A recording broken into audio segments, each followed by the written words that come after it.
이번 학기도 이제 드디어 사전 강의 녹화를 시작을 해봅니다. 저번에 15주의 대장정을 시작한다고 했는데 진짜 제가 느끼기에는 대장정이 맞습니다. 대장정. 뭐 이것저것 할 게 많다고 자꾸 말씀드리는데 저도 할 게 많아서 하여튼 이제 본격적으로 머신러닝 이론에 들어갈 텐데, 리니어 리그레션은 크게 지난 학기 같은 경우에는 세 파트로 했었어요. 이론을 세 파트로 했는데, 리니어 리그레션에 대해서 기본적인 개념을 잡고 노멀 이퀘이션이라는 걸 하나 봤어요. 그리고 그레디언트 디센트라는 것도 봤어요. 그래서 크게 이렇게 세 개로 끊어서 갔었거든요. 이렇게 세 개로 끊어갔는데 그 사전 강의를 사실 세 개를 했었어요. 근데 이번 학기는 그렇게 너무 잘게 쪼개지는 않을 거고, 어쨌든 이거 세 개를 다 커버하기는 할 건데, 사전 강의 지금 보여드리는 이 강의 자료 안에 요 세 가지가 다 들어있긴 해요.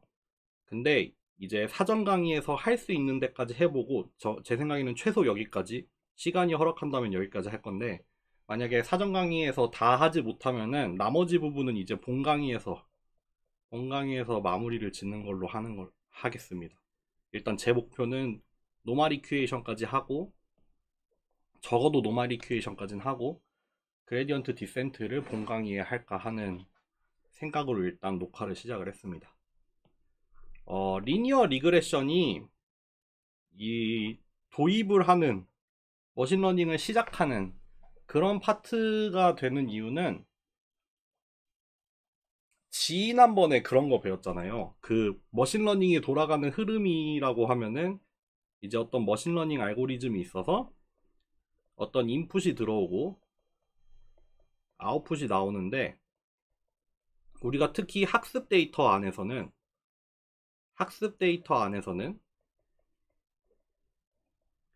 이 인풋을 가져다가 우리가 프리딕션을 해보죠. 여기서 이 머신러닝 알고리즘의 출력으로 나오는 거를 우리가 프리딕션이라고 한다고 했어요. 그래서 우리가 실제 참이되는 레이블, 내지는 뭐 여기서 타겟이라고 해볼까요? 그 슈퍼바이즈드 러닝에서 가지고 있는 타겟 밸류가 있어서 이제 이거 두 개를 비교를 한다고 했죠. 이 비교를 할 거예요. 여기서 이제 코스트라는 게 등장을 할 거예요. 이 우리의 프리딕션과 실제 정답이 되는 타겟 사이에 비교를 하는 어떤 비용을 하나 정의를 해서, 이 학습이 일어나는 방향은 이 코스트를 미니마이즈 하는 방향으로 일어나요. 그래서 이 머신러닝이라는 이 알고리즘에는 우리가 적절한 모델이 들어갈 텐데, 이 모델을 기술하기 위해서는 파라미터 세타가 필요하거든요. 이 모델을 정의하기 위해 필요한 파라미터 세타가 있는데, 그 세타를 우리가 학습을 통해서 점점 개선을 시켜 나갈 건데, 그 말인 즉슨 모델이 점점 개선이 된다는 뜻이겠죠. 근데 그게 어떤 방향으로 일어나냐? 코스트를 점점 줄여나가는 방향으로 일어난다.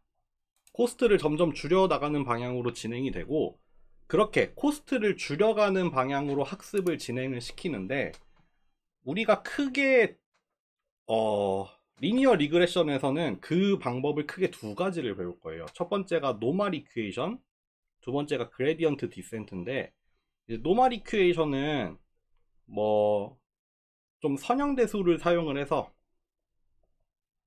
그 파라미터 세타를 찾아 나가는 과정, 이 파라미터 세타를 찾아 나가는 과정을 이제 대수적으로 클로즈드 폼으로 우리가 직접 해를 한 번에 구하는 그런 방법을 알려드릴 거고, 이 그레디언트 디센트 같은 경우에는 미분을 이용을 해서 근사적으로 구해 나가는 과정이에요. 코스트를 줄여 나가는 파라미터 세타를 점점 근사적으로 찾아 나가는 과정. 노멀 이퀘이션은 한 번에 찾는 과정인데, 이거 두 가지를 다 다룰 거예요. 노멀 이퀘이션은 노멀 이퀘이션대로 이제 선형대수에 있어서 뭐 리스트 스퀘어 문제라는 거랑 맞닿아 있기 때문에 이거는 이거대로 좀 보긴 봐야 되고, 그레디언트 디센트를 봐야 하는 이유는 이게 이번 학기 내내 배우는 대부분의 알고리즘이 이 그레디언트 디센트라는 걸 사용을 하거든요.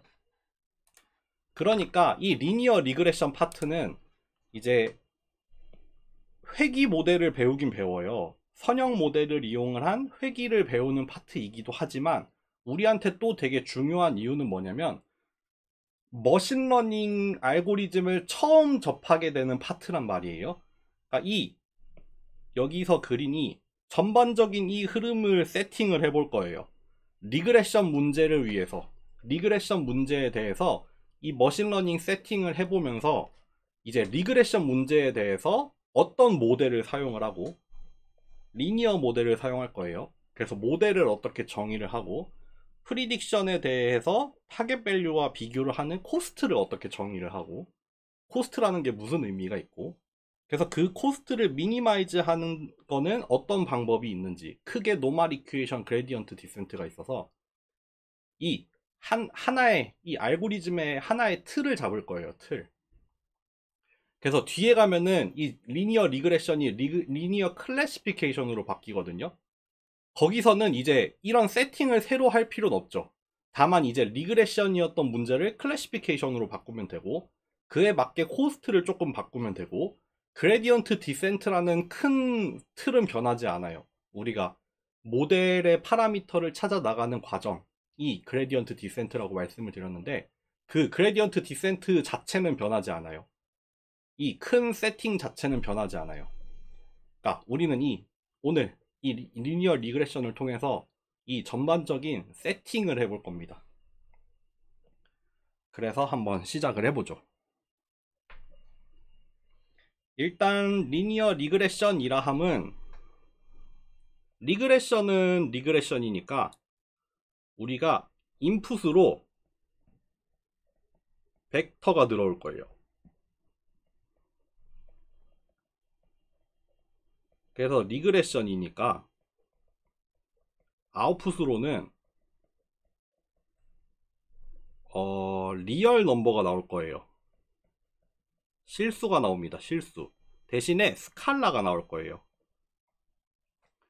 입력으로 벡터를 받아서 입력으로 벡터를 받은 다음에 스칼라를 출력을 하는 모델이 될 거예요. 사실 이 스칼라를 벡터로 이제 확장을 할 수 있어요. 그럼 벡터에서 벡터로 가는 리그레션도 할 수 있거든요. 근데 그거는 이제 스칼라를 벡터로 확장시키기만 하면 되는 거여서 우리는 거기까지는 하진 않을 거고 우리는 스칼라 출력만 일단 먼저 다룰 겁니다. 그리고 그럼 이제 리그레션은 리그레션이죠. 아웃풋이 리얼 넘버니까 리그레션인데 얘를 리니어라고 말을 하는 이유는 뭐냐면 우리가 리니어라고 들어본 적이 언제 있냐면은 리니어 컨비네이션을 들어봤잖아요. 리니어 컨비네이션. 그래서 여기 들어가는 이 모델, 이 인풋과 아웃풋 사이의 관계를 기술하게 되는 모델, 우리가 그 모델을 리니어 모델을 사용을 할 거예요. 이 인풋과 아웃풋 사이의 관계를 이렇게 생긴 리니어 모델을 쓸 거거든요. 그러니까 결국 이 인풋으로부터 아웃풋이 어떻게 계산이 되는지를 설명을 해놓은 게 모델이 될 텐데 그 모델로 우리는 리니어 모델을 사용을 할 거예요. 그래서 얘 이름이 리니어 리그레션이에요. 물론 이제 요 입력과 이 출력 사이의 관계를 더 복잡하게 하면은 다른 모델이 되겠죠. 예를 들면은 서포트 벡터 머신 아니면은 뭐 디시전 트리 아니면은 뭐 뉴럴 네트워크 이런 게 되겠지만 일단 가장 기본적인 거 우리가 출발할 수 있는 우리가 가지고 있는 지식에서부터 출발을 할 텐데 제일 먼저 해볼 수 있는 게 이거죠. 리니어 모델. 그래서 요거를 다루는 겁니다. 그래서 방금 말씀드렸지만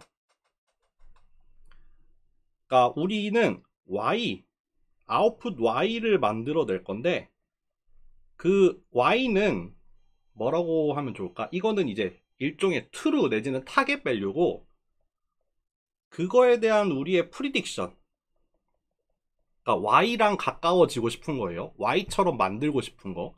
그렇기 때문에 뭐 다른 변수를 이렇게 쓰는 게 아니라 마치 Y가 되고 싶어하는 I이기 때문에 햇을 붙일게요. 햇. 그러니까 얘랑 다른 변수예요. 그냥 X, Y, Z 하듯이 다른 변수인데 다만 이 Y 햇이라는 애는 Y가 되고 싶어 하는 애예요.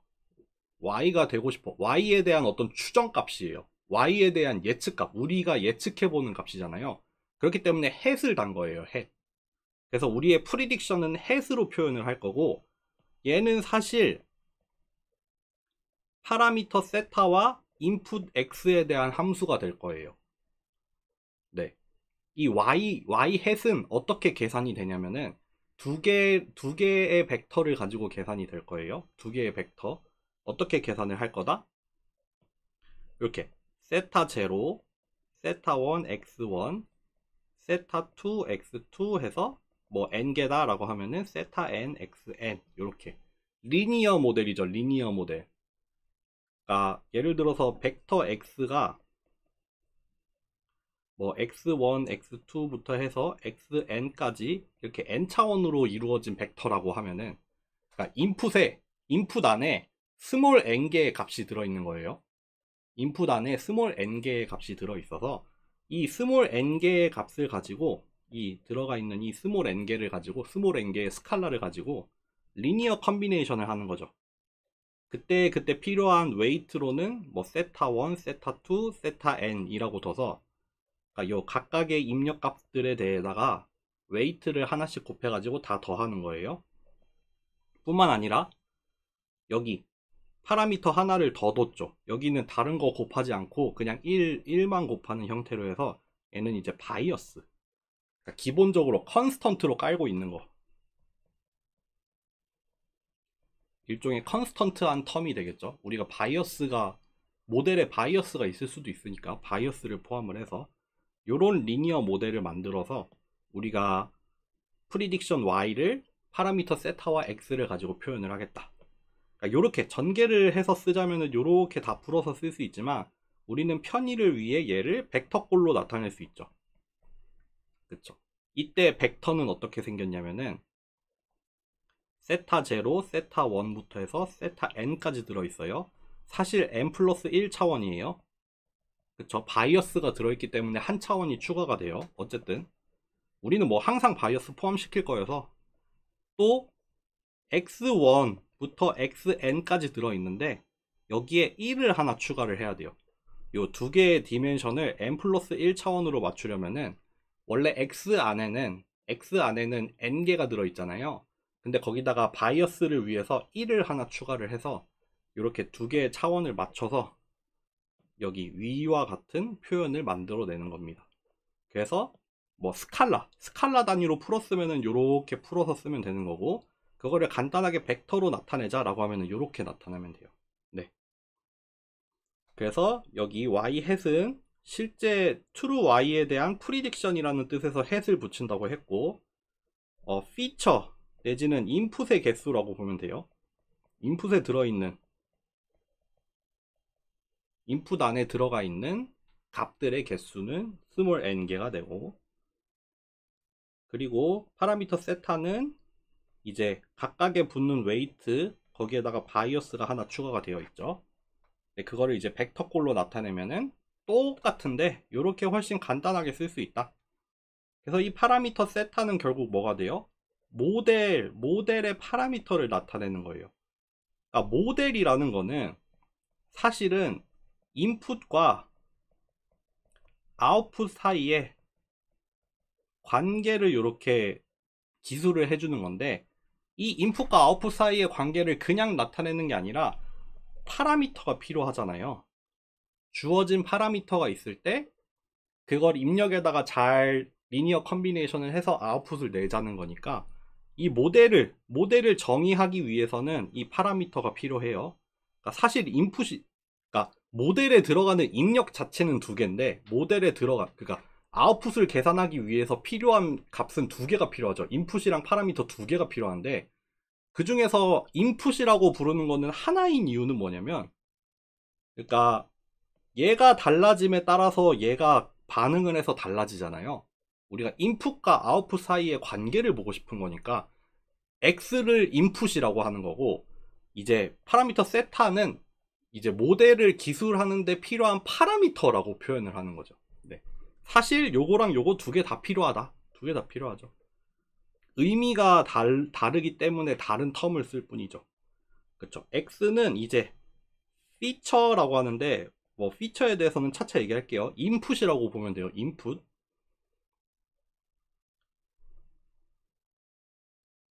그래서 x0를 1로 하는 걸 하나 추가할 필요가 있죠. 왜냐하면은 바이어스 텀을 나타내기 위해서 뭐 실제 입력, 실제 데이터보다 하나 추가를 해서 1을 하나 추가를 해서 바이어스 텀을 표현을 한다. 그래서 이렇게 풀어 쓸 수 있는 거를 간단하게 이너 프로덕트로 표현을 하면 된다. 그쵸? 여기까지는 할만 하죠. 그래서 이거는 뭘 예를 든 거냐면은 1차원 입력, 그러니까 스칼라 입력에 대해서 1차원 출력을 한 거예요. 1차원 입력에 여기에다가 바이어스를 추가를 해서, 그러니까 1차원 입력이니까 x는 x1 하나만 있죠. 그리고 그때 출력 값이 이렇게 돼서 1차원 입력이기 때문에 1차원 출력에 대해서 딱 평면에다가 그릴 수 있어요. 여기를 입력을 놓고 여기를 출력으로 놓으면은 우리가 주어진 입력에 대해서 우리가 가지고 있는 출력 값을 이렇게 점 하나로 표현을 할 수 있잖아요. 예를 들어서 여기 점 하나 찍혀 있죠. 이게 뭐예요? x, y라고 보면 되겠죠. 그러니까 이게 데이터 하나가 되겠죠. 데이터 내지는 샘플 혹은 인스턴스 하나. 여기 점으로 뿌려져 있는 게 우리가 가지고 있는 데이터가 될 거예요. 그 중에 딱 한 개만 뽑아보자면은 이 점 하나가 되겠죠. 그러니까 주어진 입력 값이 요거일 때 그때 출력이 요게 나오더라. 그거를 점 하나로 표현을 해 놓은 거죠.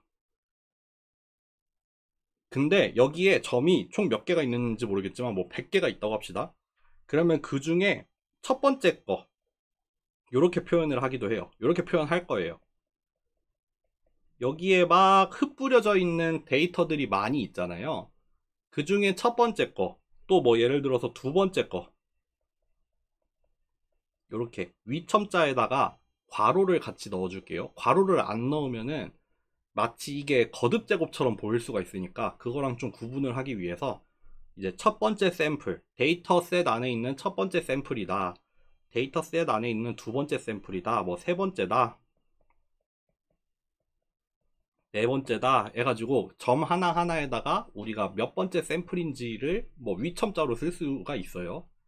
그렇게 하면은 여기 뭐 예를 들어서 100개의 샘플을 이제 주어진 입력에 대해서 어떤 출력을 갖는지 한번 이런 거 스캐터 플롯이라고 하잖아요. 스캐터 플롯으로 한번 그려봤다. 네, 그런 겁니다. 그래서 요게 뭐 학습 데이터 셋이 이런 식으로 생겼을 수가 있다. 이거는 1차원 입력에 대한 1차원 출력인 경우에 이런 데이터가 뭐 주어질 수 있다. 그런 얘기입니다. 그러면은 아까도 말씀을 드렸지만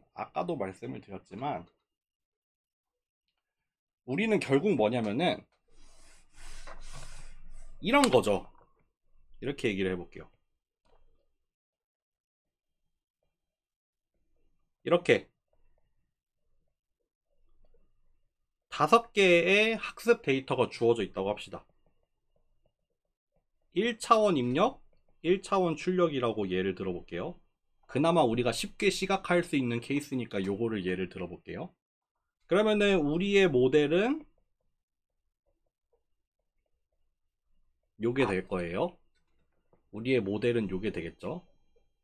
그러면은 예를 들어서 파라미터 세타가 뭐 적당히 해서 1이 나왔다고 합시다.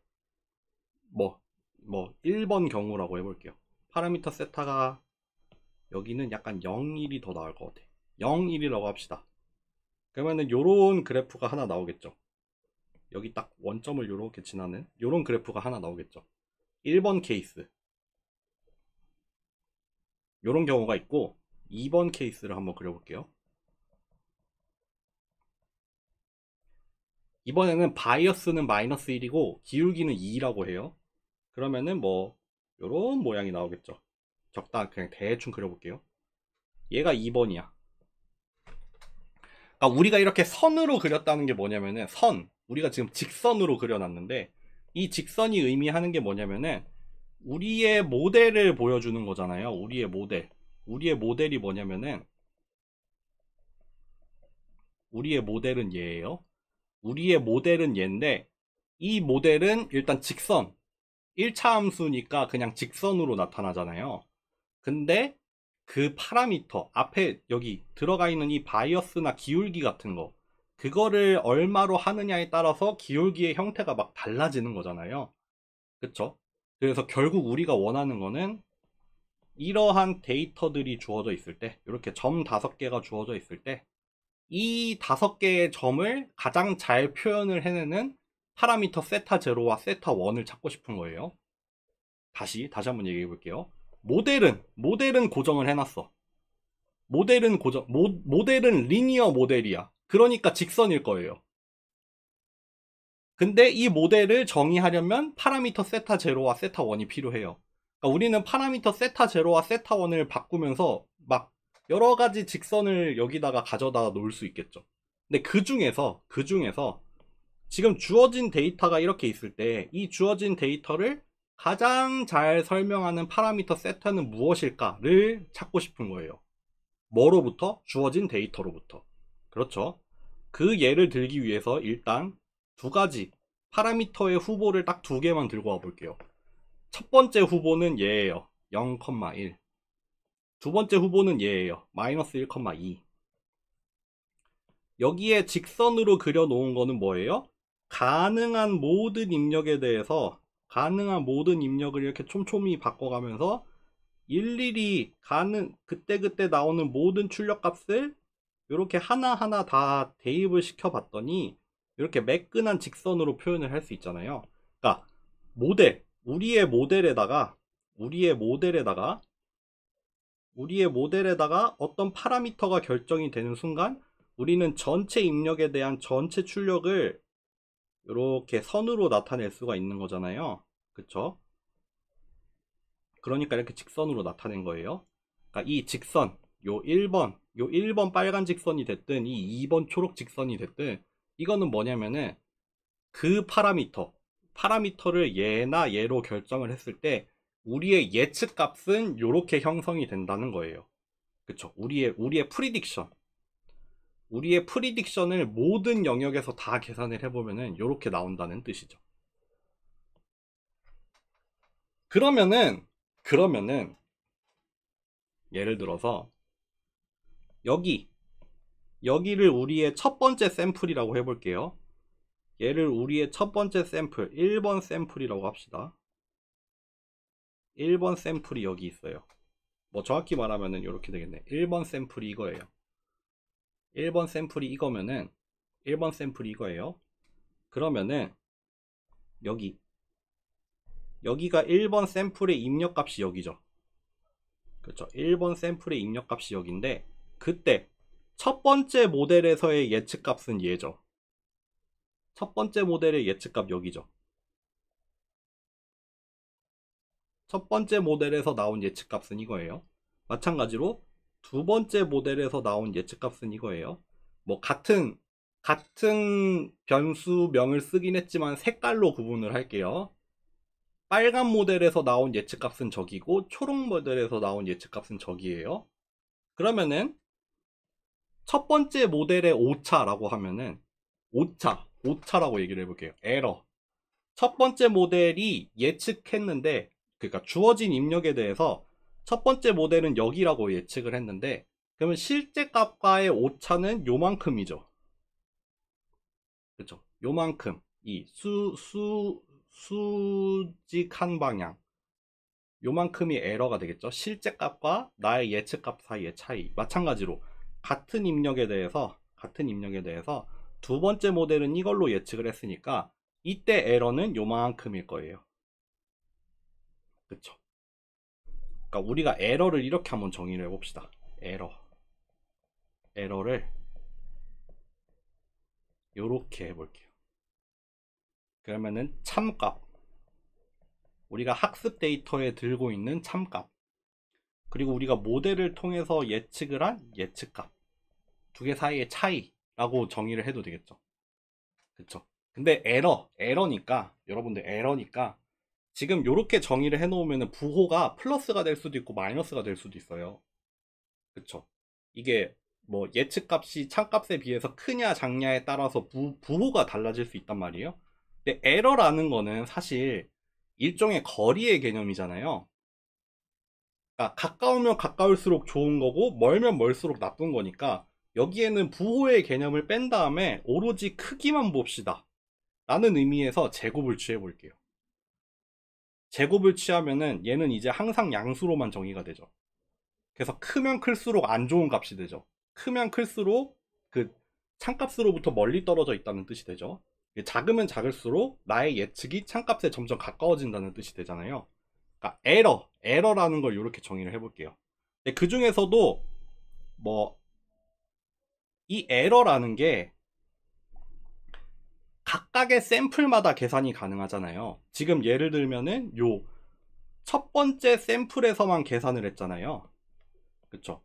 그러니까 뭐 i번째 샘플에 대해서는 i번째 참값과 i번째 예측값을 가지고 계산을 하면 되겠죠. 그쵸?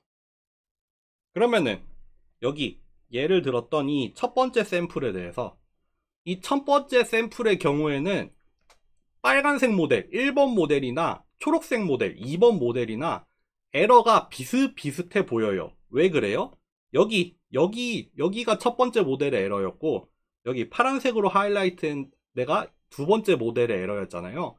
근데 두 개의 크기가 별 차이가 없어 보이죠? 그러니까 뭐 여기 이 첫 번째 샘플인 경우에는 첫 번째 샘플만 한정해서 보면은 1번 모델이나 2번 모델이나 비슷한 것 같아요. 그럼 다른 모델도 한번 봅시다. 얘를 한번 볼까요? 우리 지금 요거 5개 찍어 놓은 게 여기 5개예요. 검은색으로 표시한 5개예요. 그 중에 얘가 예를 들어서 2번 샘플이라고 합시다. 2번 샘플이라고 하면은 역시 첫 번째 모델 빨간 모델이 예측을 한 값은 여기죠. 마찬가지로 초록색 모델이 예측을 한 값은 여기죠. 그러니까 첫 번째 모델과 참값 사이의 오차는 여기에요. 그쵸? 근데 두 번째 모델과 참값 사이의 오차는 좀 더 크죠? 좀 더 멀리 떨어져 있잖아요. 한 2배 정도 멀리 떨어져 있잖아요. 그러니까 뭐 에러는 한 4배 정도가 되겠죠? 제곱을 하게 되면은. 어쨌든 에러가 더 크다는 게 포인트예요. 그런 식으로 우리가 각각의 샘플에 대해서 에러라는 걸 정의를 할 수 있을 거예요. 각각의 샘플에 대해서 에러라는 걸 정의할 수 있습니다. 그쵸? 그러면은 결국 이제 돌고 돌아서 다시 저 그림을 그려볼게요. 이렇게 5개의 샘플이 있었고 얘가 1번 모델이었고 얘가 2번 모델이었어요. 한번 이런 걸 생각해 볼까요? 에러가 이렇게 쓸까? 이것도 에러의 제곱이라고 쓸게요. i번째 에러의 제곱이 있잖아요. 우리가 에러를 제곱을 해서 쓰고 있잖아요.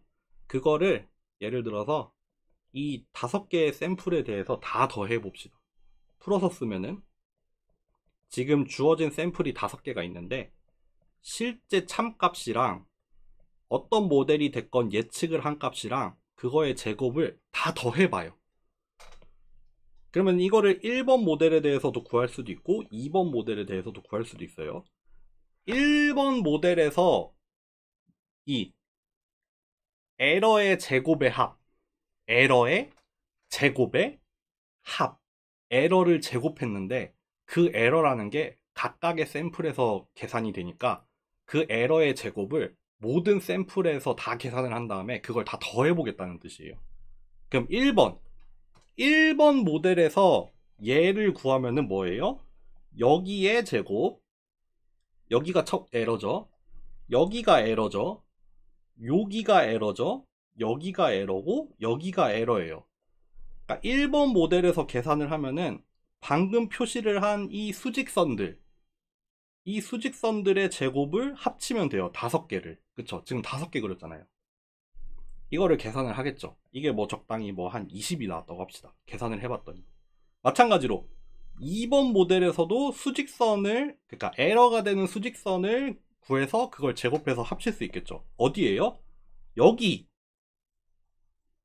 여기, 여기, 아, 이건 안 보이네, 심지어. 여기가 되겠죠. 빨간색 모델처럼 초록색 모델에서도 에러를 5개를 구해서 그 에러의 제곱을 5개의 합을 구하는 거예요. 구했더니 얘는 한 100이 나왔어. 그럼 뭐가 더 좋은 모델이에요? 만약에 보기가 2개 주어져 있어. 1번, 2번. 빨간색, 초록색 딱 모델이 2개 주어져 있어. 이 중에 주어진 데이터를 더 잘 설명하는 모델은 무엇인가요? 주어진 데이터를 더 잘 설명하는 파라미터는 무엇일까요? 너무나 자명하죠.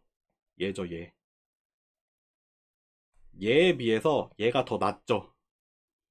우리가 그림으로 보기에도 그랬잖아요. 맨 처음에 그림이 어떻게 생겼어요? 아이고. 주어진 까만색 데이터가 5개가 있었어요. 주어진 까만색 데이터가 5개가 있었는데 1번 모델, 빨간색 모델은 그 검은색으로 있는 점들을 적절하게 지나가고 있어요. 적당히 그 인풋과 아웃풋 사이의 관계를 잘 표현을 하면서 가고 있죠. 반면에 초록색은 어때요? 저 검은색 점들의 관계를 잘 표현하지 못하고 있잖아요. 빨간색에 비해서. 그쵸? 그렇게 우리가 직관적으로 알 수 있어요. 직관적으로 1번 모델이 2번 모델보다 낫다 라는 거를 알 수 있잖아요. 그거를 우리가 뭘 통해서 표현을 했어요? 이 에러라는 걸 정의를 해서 그 에러의 합이라는 걸 통해서 이 1번에서의 에러가 2번에서의 에러보다 더 적다.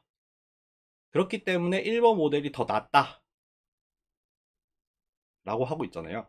어떻게 보면은 우리가 이 그림에서 느끼는 빨간색 선이 초록색 선에 비해서 주어진 데이터를 잘 설명하는 것 같아 라는 그 개념을 우리가 이 에러라는 걸 통해서 수치적으로, 수식적으로 표현을 해내는 거죠. 그럼 이제 좀 아시겠나요? 좀 느낌이 오나요? 여기 다시 이 페이지로 돌아가 볼게요. 아까 이런 셋업을 했죠. 여기죠, 여기. 이거예요. 우리의 프리딕션이 있고 정답이 되는 타겟이 있다면은 그 2개 사이를 뭔가 측정할 수 있는 그 둘 사이에 얼마나 큰 차이가 있는지를 측정을 하는 어떤 코스트라는 걸 정의를 하고 방금 사실 코스트를 하나 정의했어요. 어떻게 정의했어요? 에러의 제곱의 합이라는 코스트를 하나 정의한 거예요. 그리고 그러면은 그 코스트를 최소로 만든다면은 제일 좋은 파라미터가 나오겠죠. 아까 정의를 한 그 에러라는 거를 가능한 적게 만들어가는 게 우리가 할 수 있는 어떤 가능한 최선의 일 중에 하나가 되겠죠. 그래서 여기서 이제 코스트에 대해서 얘기를 하는 거예요. 코스트. 우리가 뭐 코스트라고 표현을 하기도 하고 뭐 퍼포먼스 인덱스 뭐 이런 얘기도 쓰긴 하는데 일단 코스트라고 해볼게요. 비용이라고 합시다. 리니어 리그레션 모델이라는 걸 우리가 앞에서 정의를 했죠. 리니어 리그레션 모델이라는 걸 정의를 했어요. 그리고 이걸 기술하기 위해서는 파라미터가 정의가 되어야 된다는 것도 얘기했어요. 그러면은 우리는 그 파라미터를 어떻게 찾을래? 주어진 학습 데이터가 있어. 뭐 이렇게 첫 번째 샘플, 뭐 두 번째 샘플 해서 뭐 수없이 많은 샘플이 있어. 샘플이 막 여러 개가 주어졌어. 아까 예를 들 땐 5개만 주어졌지만 지금 막 이렇게 데이터가 주어졌을 때 그러면 이 데이터를 가장 잘 설명하는 파라미터를 어떻게 찾을래? 파라미터 세타 어떻게 학습할래? 라고 물어본다면은 여기에서 필요한 게 코스트라는 개념이다 이거죠. 보세요. 트레이닝 모델을 학습한다는 게 무슨 뜻이냐면은 주어진 데이터셋에 가장 적합한 모델을 찾아내는 거다. 그러한 파라미터를 찾는 거다. 주어진 학습 데이터를 가장 잘 설명하는 것. 여기선 fit이라는 단어를 썼는데 주어진 데이터에 가장 피팅이 잘 되는 거. 그런 파라미터를 찾아야 되겠죠. 그렇기 때문에 이걸 위해서 우리는 먼저 뭘 해야 되냐면은 어떤 모델이 데이터에 얼마나 잘 맞는지, 지금 현재 주어진 데이터가, 현재 주어진 데이터에 대해서, 데이터가 주어졌을 때 주어진 데이터에 대해서 어떤 파라미터 세타가 이 데이터에 대해 얼마나 잘 들어맞고 있는지를 측정할 수 있는 어떤 방법이 필요해. 매저가 하나 필요해. 그래서 예를 들면은 파라미터의 첫 번째 후보에 대해서도 계산을 해보고, 파라미터의 두 번째 후보에 대해서도 계산을 해보고, 그래서 첫 번째 파라미터는 주어진 데이터에 대해서 얼마나 피팅이 잘 돼 있고, 두 번째 파라미터는 주어진 데이터에 대해서 얼마나 피팅이 잘 돼 있고, 그런 걸 측정할 수 있는 방법을 설명을 하나 했죠. 그런 매저가 곧 코스트가 된다. 그래서 제일 대표적으로 여기 몇 가지 매저가 소개가 돼 있는데, 여기를 보고 얘기를 할게요. 요거 같은 경우에는 이제 리그레션 문제에서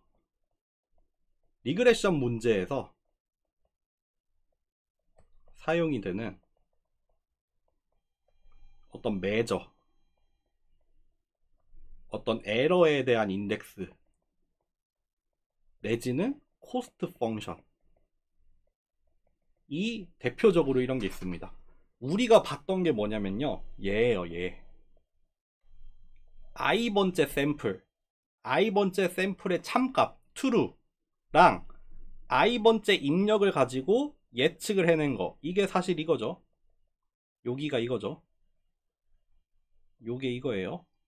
그러니까 참값이랑 예측값 사이에 차이를 제곱을 한 다음에, 에러를 제곱을 한 다음에 그거를 모든 샘플에 대해서 다 더한 거, 그게 있겠죠. 그거는 사실 주어진 데이터와, y가 빠졌네, 주어진 데이터와 그 데이터에 대한 레이블과 파라미터, 요 세 개에 대한 함수죠. 그쵸? 여기 얘를 계산을 하려면 세 개가 필요하죠.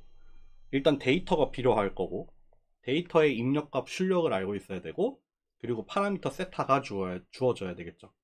근데 보통 이것들은 고정이 되죠. 학습 데이터가 주어지는 순간 x, y는 고정이 되고, 우리는 얘를 달리해가면서 요거를 계산을 해본 다음에 그 중에서 언제가 제일 작아지는지를 찾아 나가는 거죠. 그러니까 우리가 찾고 싶은 파라미터 세타는 이 방금 정의한 얘를 최소로 만드는 아규먼트 세타겠죠.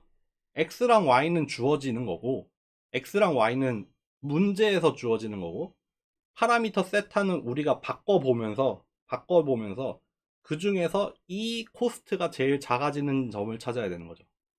그래서 요 코스트, 우리가 방금 봤던 이 코스트를 줄여서 SSE라고 하거든요. 뭘 줄임말이냐면은 Sum of Squared Error입니다. 이걸 줄여서 SSE라고 하는 거예요. 에러를 제곱한 거에 썸이다. 그래서 Sum of Squared Error, 줄여서 SSE라고 합니다. 다른 형태들도 있어요. 여기까지만 하면은 SSE죠. 그거를 n분의 1로 나눴어요. 전체 샘플의 개수로 나눴어. 그래서 얘는 줄여서 MSE예요. Mean of Squared Error예요. 마찬가지로 여기까지만 하면은 MSE죠. Mean of Squared Error인데, 그거에다 루트를 한번 씌웠어요. 왜냐하면 에러를 제곱한 다음에 평균을 냈잖아요. 여기 루트 안에 들어간 거 보면은 에러를 제곱을 해서 평균을 냈으니까, 평균한 다음에 다시 루트를 씌워서 제곱 스케일이 아니라 원래 스케일로 내려주는 거예요. 그래서 얘는 루트 민 스퀘어드 에러예요. 그걸 줄여서 RMSE라고 해요. 그렇지만 이게 SSE가 됐든 MSE가 됐든 RMSE가 됐든 간에 우리가 에러를 뭘로 정의하든 그거를 미니마이즈 하는, 그거를 최소로 만드는 그때의 아규먼트 자체는 동일합니다. 우리가 SSE를 최소로 만드는 거나 MSE를 최소로 만드는 거나 RMSE를 최소로 만드는 거나 다 동일합니다. 그래서 해가 똑같습니다. 이 중에서 뭘로 선택해도 사실 상관없이 동일한 결과가 나옵니다. 네. 그래도 뭐 알아는 둬야겠죠. SSE, MSE, RMSE. 그래서 이 리그레션 문제에서 리그레션 문제, 아무래도 에러가 실수로 정의가 되잖아요. 우리가 참값이나 프리딕션이 실수로 나오니까 에러라는 것도 실수로 정의가 돼요.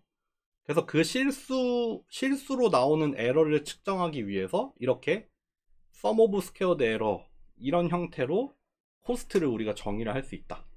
그거는 이제 에러라는 거는 요렇게 계산이 된다. 요렇게 계산이 된다.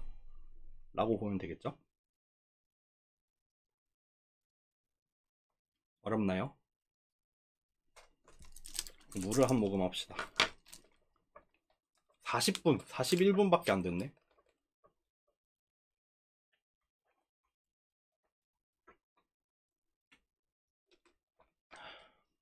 길어도 한 1시간 반 안으로 끊자는 생각으로 지금 하고 있습니다. 여기까지 하면은, 여러분들 여기까지 하면은, 일단 맨 처음에 이런 얘기 했죠. 리니어 리그레션을 통해서, 리니어 리그레션을 보는 것도 중요하지만, 이제 첫 번째 시간에 얘기했던 머신러닝이 돌아가는 전반적인 그런 틀을 하나 잡는 것도 중요하거든요. 이번에 잘 잡아놔야 돼요. 그래서 여기까지 설명하면 일단 기본적인 틀은 만들어 놓은 거고, 이제 이어질 내용으로는 그러면은 모델 알았어. 리니어 모델 쓴다며. 그래, 알았어. 근데 파라미터가 필요해. 그러면 학습 데이터 가지고 프리딕션 구한 다음에 타겟 밸류랑 프리딕션이랑 비교해 볼 수 있는 코스트를 하나 정의를 했어. 그래, 그것도 알겠어. 그리고 그 코스트가 파라미터에 대한 함수라는 것도 알겠어. 그러면은 그 코스트를 최소로 만드는 파라미터 세타는 어떻게 찾아야 돼? 에 대한 답이 이제 노멀 이퀘이션이랑 그레디언트 디센트가 됩니다. 요거를 향해서 이제 한번 가봅시다. 그러니까 여기서 쉬실 분들은 여기서 한번 쉬고 가세요. 저는 이제 바로 갈게요.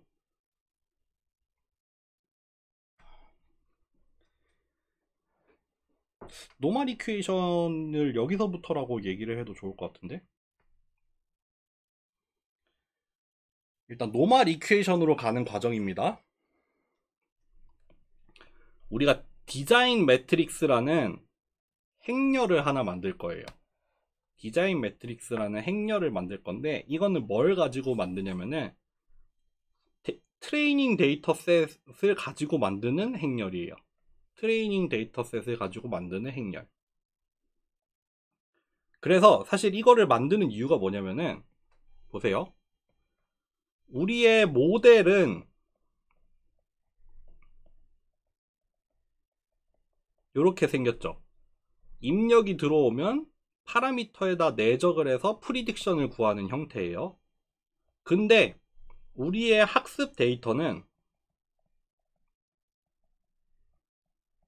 어떻게 들어있냐면은, 아까 사용한 노테이션을 사용을 하자면은, 이제 첫 번째 입력에 대한 첫 번째 출력이 이렇게 있고, 또 두 번째 입력에 대한 두 번째 출력이 이렇게 있어요.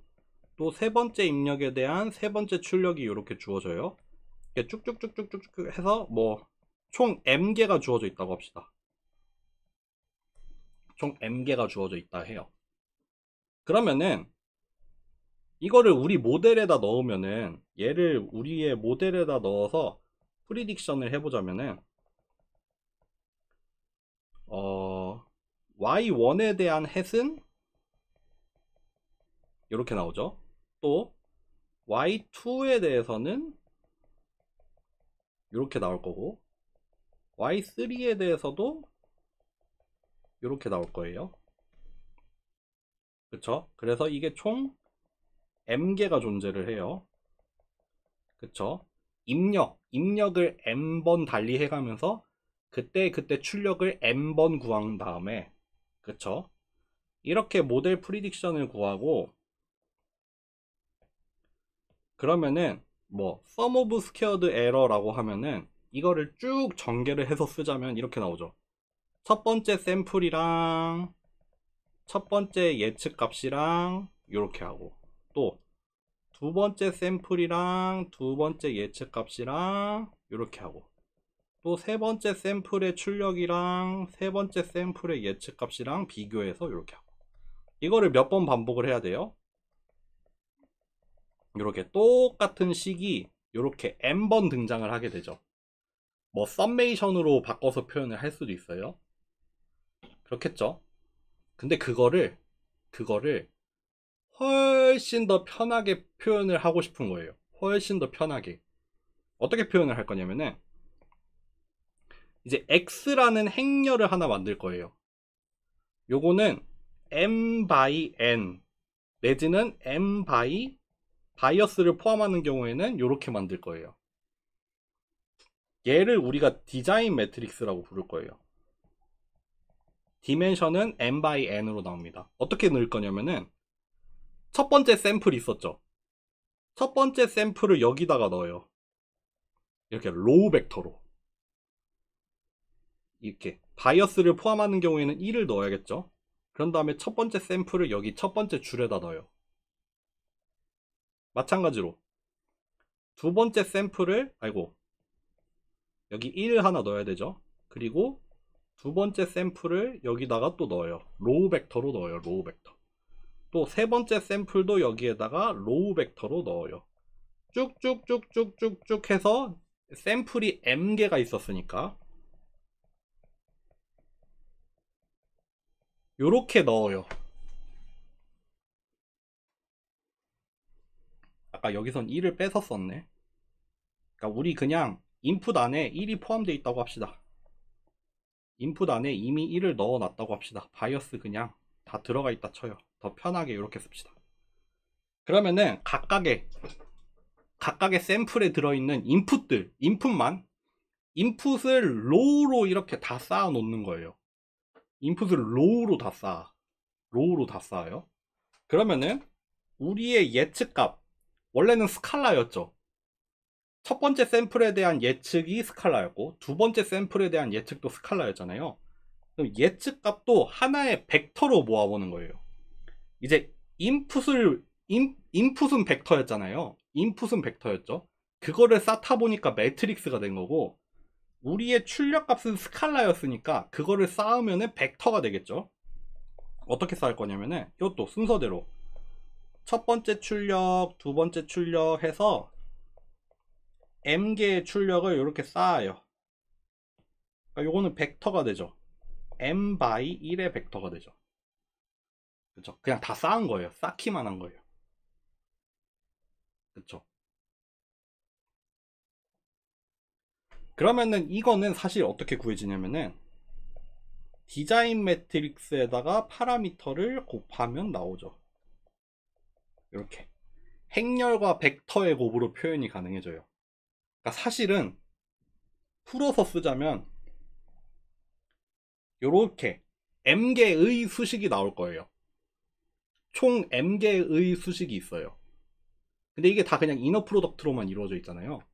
그러니까 그거를 이렇게 딱 하나, 이렇게 행렬과 벡터를 이용을 하면은 딱 한 번의 표현이 가능해져요. 그러니까 요거 풀어서 쓰면은 이렇게 생겼잖아요.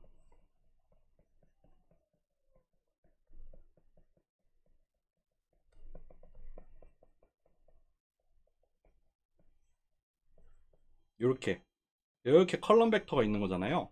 그러니까 우리 이거 행렬과 벡터에 곱했잖아요. 첫 번째 자리에는 얘랑 얘가 내적이 된 거, 두 번째 자리에는 얘랑 얘가 내적이 된 거, 그게 차곡차곡 들어가는 거 이미 알고 있잖아요.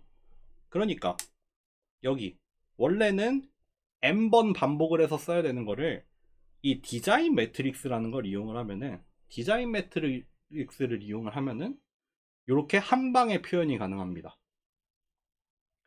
이렇게 한 방에 표현이 가능해요.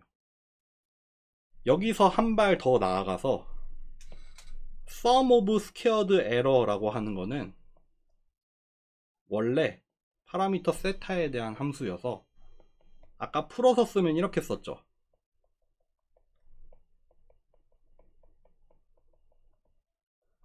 이렇게 써야 되잖아요. 원래 이렇게 써야 되잖아요. 원래 이렇게 써야 되는데 이렇게 쓸 수 있어요. 디자인 매트릭스를 이용을 하면은 이렇게 바뀝니다. 그러니까 단계 한번 써볼게요. 이 y라는 벡터도 그 true를 다 모아놓은 거예요. 여기 위에서 설명을 안 했네. 이제 y라는 애도 마찬가지로 여기 프리딕션을 다 모아두는 것처럼 타겟 밸류도 이렇게 다 모아놓아서 하나의 벡터로 만드는 거예요. 그쵸? 그러면은 이 sum of squared error는 사실 이렇게 구할 수 있어요. 이거 다 풀어서 써볼게요.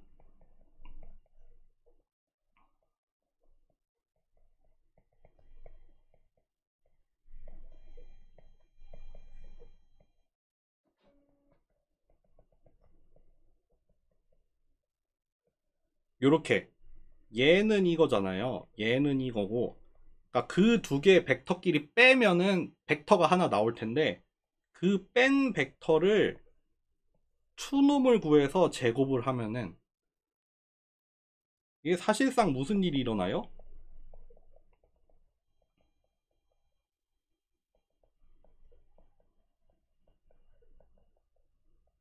요렇게 생긴 벡터가, 그러니까 요 빼기를 하면은 이렇게 나오잖아요.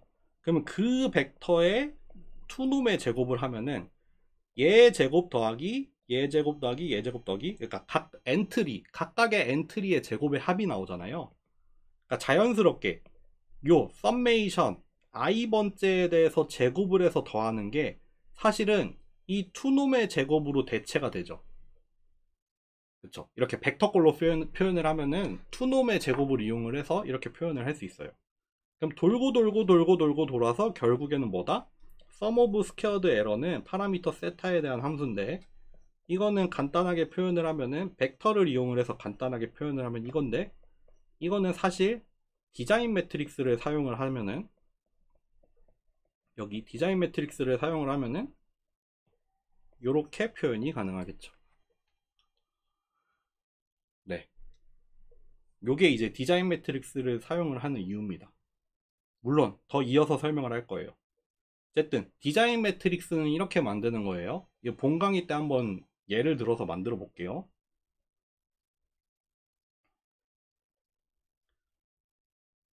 여기까지 다 했어요. 여기까지 다 했고, 여기 해시 빠졌네.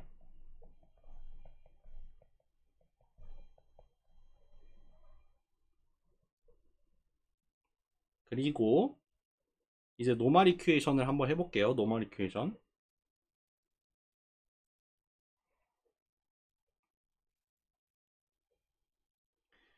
노멀 이큐에이션이라고 해서, 노멀 이큐에이션은 뭐냐면은, 그 우리는 지금 뭘 향해 가는 과정이냐면은,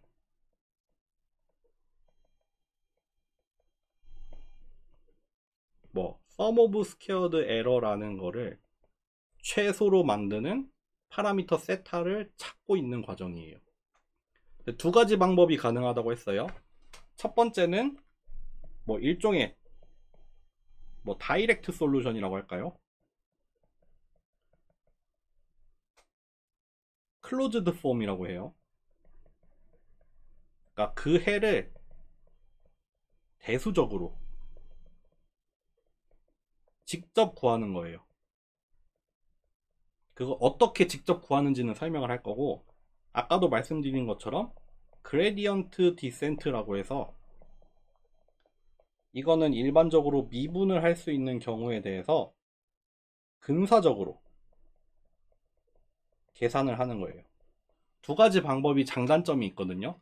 노멀 이큐에이션은 노멀 이큐에이션대로 장단점이 있고, 그레디언트 디센트는 그것대로 장단점이 있어서 두 가지를 다 할 거고, 머신러닝 전반에 걸쳐서 일반적으로 적용이 되는 건 그레디언트 디센트입니다. 일단 노멀 이큐에이션부터 해보죠. 이 노멀 이퀴에이션이라는 거를 일단은 기하학적으로 한번 설명을 해볼게요. 기하학적으로 설명을 해볼게요. 디자인 매트릭스가 있었는데, 디자인 매트릭스를 만드는 것 자체는 뭐였어요? 이 첫 번째 샘플의 입력을 여기 첫 번째 로우에 넣고, 두 번째 샘플의 입력을 두 번째 해서 전체 샘플의 입력을 이렇게 각각의 행으로 로우 바이 로우로 차곡차곡 넣어 놓은 게 디자인 매트릭스였어요. 네, 이렇게 만들어진 매트릭스에 각각의 컬럼 벡터를 우리가 뽑아 봅시다. 각각의 컬럼 벡터를 이렇게 뽑아 볼게요. 그럼 첫 번째 컬럼에는 일반적으로 첫 번째 컬럼에는 바이어스기 때문에 1 벡터가 들어가 있을 거예요. 1로 가득 차 있는 벡터가 하나 들어가 있을 거고, 두 번째 줄에는 뭐가 들어가요? 이게 뭐냐면은 모든 입력의 첫 번째 값들, 그러니까 모든 입력, 첫 번째 샘플, 두 번째 샘플, 세 번째 샘플이 이렇게 로우 바이 로우로 들어가 있는데, 그 중에서 맨 첫 번째 컬럼이잖아요. 컬럼. 그러니까 전체 샘플 중에서 가장 처음에 들어가 있는 값들만 하나의 컬럼으로 뽑아낸 거죠. 어쨌든 뭐 컬럼 벡터가 하나 뽑힐 거예요. 그렇게 총 몇 개가 있어요? n개가 있죠. n개. 우리가 입력 벡터 하나는 n 차원의 벡터였잖아요. 그러니까 총 컬럼이 n개가 나올 거예요. 뭐 바이어스 포함 하든 말든 이제 그거는 그냥 자유롭게 하세요.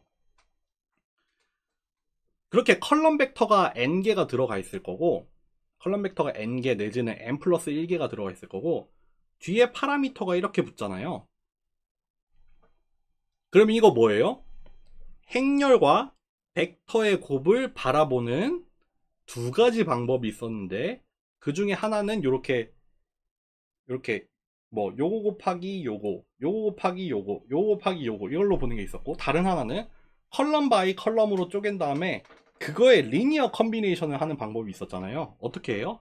이 첫 번째 컬럼 벡터에다가 첫 번째 스칼라 갖다 붙이고, 두 번째 컬럼 벡터에다가 두 번째 스칼라 갖다 붙이고, 세 번째 컬럼 벡터에다가 요거 붙이고, 또 마지막 컬럼 벡터에 얘 갖다 붙이고, 이렇게 스팬 하잖아요. 스팬. 리니어 컨비네이션. 이렇게 말해볼게요. 디자인 매트릭스에 들어가 있는 컬럼 벡터들, 그 컬럼 벡터들의 리니어 컨비네이션으로 표현이 되겠죠. 뭐가? 우리의 예측을 모아놓은 그 벡터, 우리의 모든 예측 값을 모아놓은 그 벡터는 사실 어디에 있냐면은 이 디자인 매트릭스의 컬럼 벡터가 생성하는 하이퍼플레인, 즉 디자인 매트릭스의 컬럼 벡터가 생성하는 스팬하는 공간에 존재를 하겠죠. 이거죠, 이거.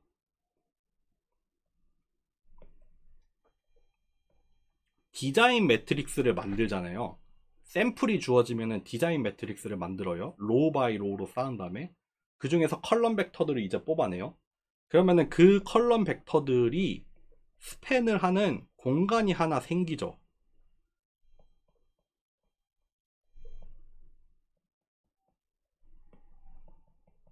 그 컬럼 벡터들이 스팬하는 공간이 하나 생겨요. 뭐 다르게 쓰면 사실 이거예요. 디자인 매트릭스의 컬럼 스페이스예요. 알아듣는 분은 알아들어 보세요. 디자인 매트릭스의 컬럼 스페이스가 생길 거예요. 그러면은 우리의 프리딕션 벡터는 디자인 매트릭스와 파라미터 세타 두 개의 곱으로 표현이 됐어요. 그러다 보니까 이 y라는 애는 필연적으로 이 공간에 들어갈 수밖에 없어요. 요 컬럼 벡터에다가 얘를 리니어 컨비네이션 한 거니까 이 y라는 애는 여기에 들어갈 수밖에 없어요. 여기라고 하면은 뭐죠? 이렇게 회색으로 색칠을 해놓은 그 공간에 있을 수밖에 없어요. 그렇죠? 근데 주어진 데이터에 있는 타겟 밸류, 우리의 프리딕션은 여기야. 우리의 프리딕션은 이 평면에 있을 수밖에 없어요. 여기 평면에서만 존재할 수 있어요. 평면에서 벗어날 수 없다는 말이에요. 근데 우리가 가까워지고 싶은 타겟 밸류는 여기 있어요. 그 말인즉슨 우리가 파라미터 세타를 달리해가면 이 파라미터 세타를 달리해가면 이 y의 위치가 여기 이 평면 위에서 이렇게 바뀔 수 있어요. 이렇게 막 파라미터 세타를 바꾼다는 거는 이 평면 위에서 프리딕션이 왔다 갔다 할 수 있다는 말이에요. 근데 그 중에서도 우리는 뭘 찾고 싶으냐면은 이 타겟이랑 그 거리가 이 프리딕션과 타겟과의 거리가 가장 짧아지는 순간을 알고 싶어요. 우리의 프리딕션이랑 타겟 사이의 거리가 이렇게 정의가 되잖아요. 거리가 이렇게 정의가 돼요. 그러면은 프리딕션이 여기가 될 수도 있죠. 그럼 이때도 이렇게 거리가 생길 거고, 여기가 되면은 이렇게 거리가 생길 거고, 지금 보여지는 그림처럼 여기가 된다라고 하면은 거리가 이렇게 될 거예요. 그러니까 파라미터 세타를 달리하면은 이 평면 위에서 예측값이 막 바뀔 수 있는데, 우리는 그 중에서도 언제를 찾고 싶냐면은 그 거리가 제일 짧아질 때를 찾고 싶어요. 그 거리가 가장 짧아지는 순간을 찾고 싶어요. 근데 그 거리가 언제 제일 짧아져요? 우리는 이미 알고 있어요. 어떤 한 평면이 있어요. 어떤 한 평면이 있고 그 평면 밖에 있는 한 점이 있어요. 이 평면하고 저 점하고 가장 가까운 거리는 언제예요? 여기가 수직으로 만날 때예요. 수직으로 만날 때. 그쵸? 한 평면에서 떨어져 있는 점, 거기를 최단 거리로 이으려면은 수직으로 떨어져야 돼요. 여기가 수직이 돼야 돼요. 여기가 수직이 돼야 돼요. 그러니까 가장 핵심은 뭐예요? 지오메트릭하게 봐도, 그러니까 기하학적으로 봐도 얘가 아니면 내지는 얘가 최소가 되는 순간은 곧 뭐냐면은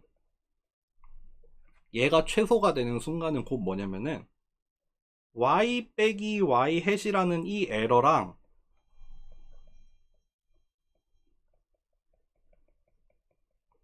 얘랑 수직이 되는 순간이에요. 그쵸? 그때가 얘가 최소가 되죠. 왜? 평면과 점 사이의 거리는 수직일 때가 최소가 되잖아요. 그거를 이거를 이 두 개가 같아진다는 거를 우리가 기하학적으로 유도를 했기 때문에 지금 기하학적인 방법으로 유도를 하고 있다는 말이에요. 네. 그래서 그 말이 이겁니다. 아까 여기까지였죠. 우리의 프리딕션은 이 공간에 존재해야 되는데 이제 여기서 일로 넘어가요.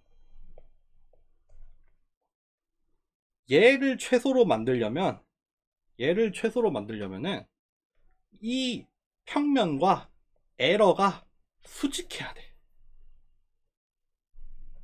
여기서 여기로 넘어갈 때 기하학적인 해석이 들어간 거죠. 기하학적인 원리에 의해서 그래야 하죠. 그 말인즉슨 여기 앞에서 온 문장이 이겁니다. 이 스팬하는 공간이랑 에러랑 서로 수직이라는 말은 곧 그 스팬하는 공간에 있었던 그 스팬을 하는 데 들어갔던 그 모든 벡터들. 뭐죠 이게? 디자인 매트릭스 X의 컬럼들이었죠. 디자인 매트릭스의 컬럼들. 걔네들하고도 전부 다 수직이어야 돼요. 이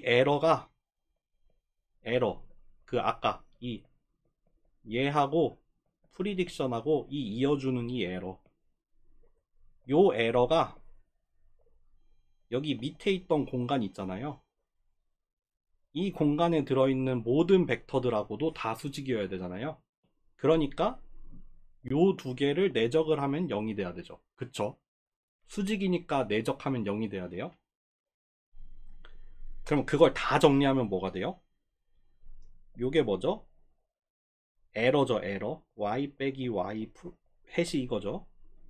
모든 컬럼 벡터들의 트랜스포즈.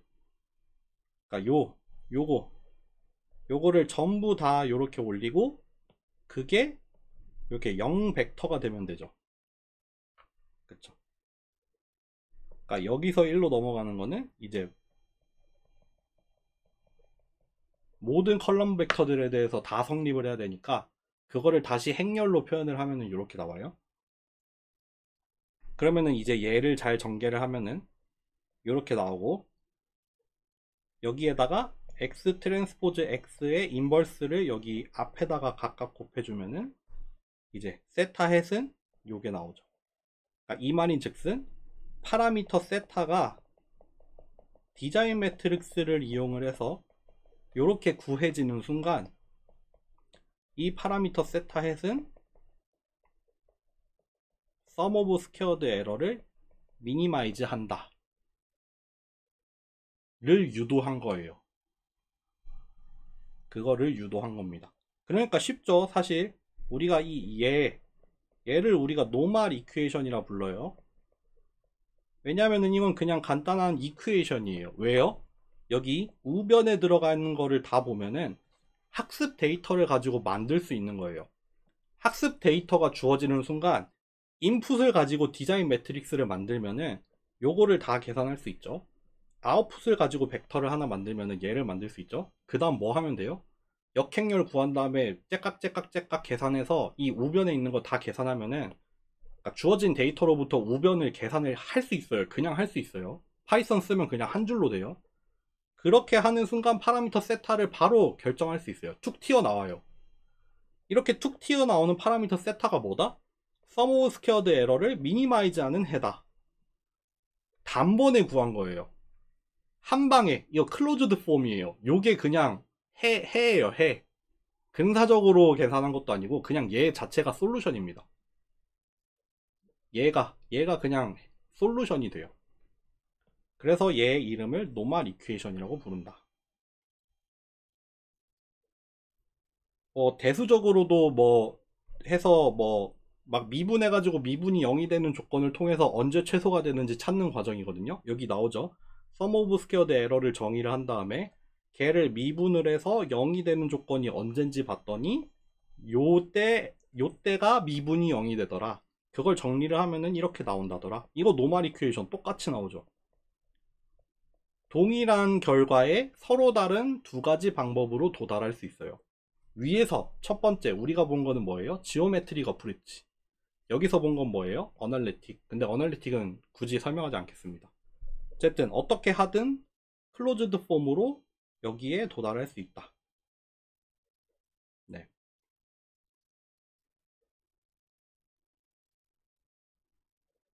그래서 이렇게 클로즈드 폼, 노멀 이퀘이션을 이용한 클로즈드 폼을 하면은 여기 주어진 샘플들이 막 이렇게 있잖아요.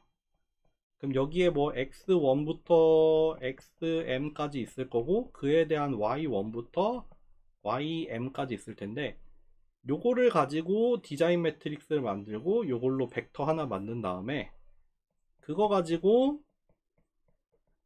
얘를 계산을 하면은 바로 파라미터가 얻어지고 그 파라미터를 가지고 피팅을 해보면은 요런 결과가 나옵니다. 요거 파이썬으로 해볼 겁니다, 여러분들. 어쨌든 그럼 노멀 이퀘이션까지 하고 사전 강의 마치겠습니다. 여기에 대해서 조금 이해 못한 거가 있으면은 본 강의에서 좀 보강을 하고, 그리고 이제 본 강의에서는 그레디언트 디센트라는 또 다른 방법, 내지는 이게 하나의 그냥 여기에만 적용이 되는 방법이 아니라 그냥 일반적으로 적용할 수 있는 거예요. 어떤 방법론이에요. 그렇기 때문에 리니어 리그레션에서도 쓸 거고 리니어 클래시피케이션에서도 쓸 거고 뉴럴 네트워크에서도 쓸 거예요. 그레디언트 디센트는 특히 뉴럴 네트워크까지 가져가는 주제입니다. 그렇기 때문에 그레디언트 디센트라는 게 뭔지 본 강의에서 한번 제대로 해보겠습니다. 네.